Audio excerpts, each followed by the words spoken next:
Hello and welcome back to another video of how it was made. My name is Josh. This is Contineofy, and today we're going to be talking about building a brand kit.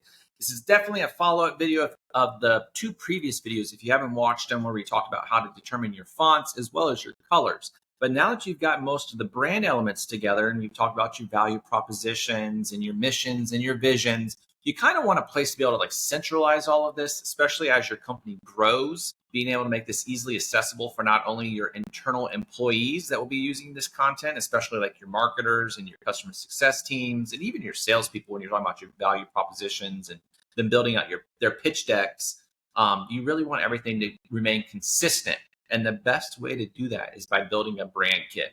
So for me with Contineofy, I kind of built my own version of this on the website. If you scroll down to the footer, you'll see brand. You can also left click on the logo in the navigation, and there's a little highlight there that says download SVG, and that will take you to the brand page as well. And then my little brand kit is just making it available that you can get any of the fonts that I use. You can download the logo. I talk a little bit about how I write my content with headlines and paragraphs and line heights and all of that, just so that regardless of who's engaging with the brand, things just remain consistent, because that just really builds trust and validation and just kind of builds a little bit of credibility when, regardless of where someone's seeing you, whether that be a social post or a pitch deck or an advertisement or they're visiting the website, everything's really consistent. The worst thing you can do is, and it just seems like your company's disorganized and out of whack if this isn't consistent. I know I've worked at different companies across the years that you could always tell when a new marketer was hired,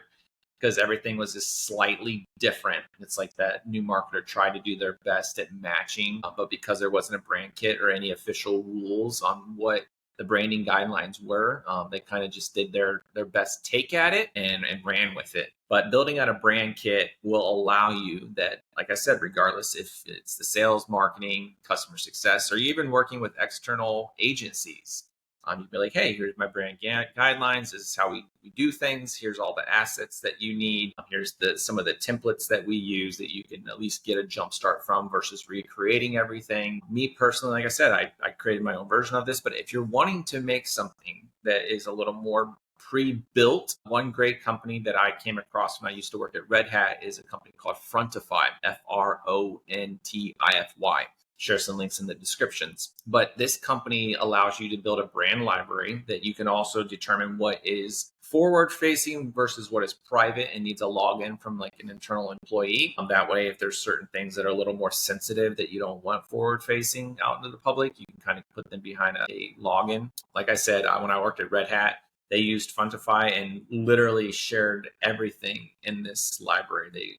We always joked it was the brand Bible, everything from their logos and how they position themselves to guidelines on spacing and how to create certain things, so that regardless of the thousands and thousands of employees that were engaging with this brand, everything remained really consistent. This might seem a bit overkill when you're first starting out. I mean, even with me with Contineofy, it's me and a couple of external vendors that I work with to execute certain things. And it is a bit overkill, it seems, at the beginning.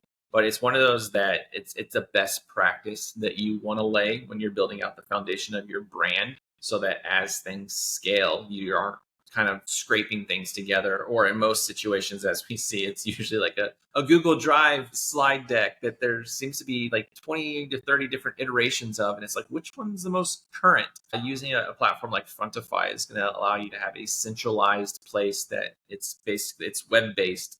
So as you update it, the link that you're sharing is going to remain the same, but the version that they see is always going to be the current version. So you don't have to worry about, hey, is this the current slide deck in Google Drive? Is this the most current? Do we make any changes? What's also nice is that at any point you do a rebrand, or even from a development standpoint, redesigning your platform, again, you could update Frontify once, and regardless of who's interacting with it, they'll always have the most updated version.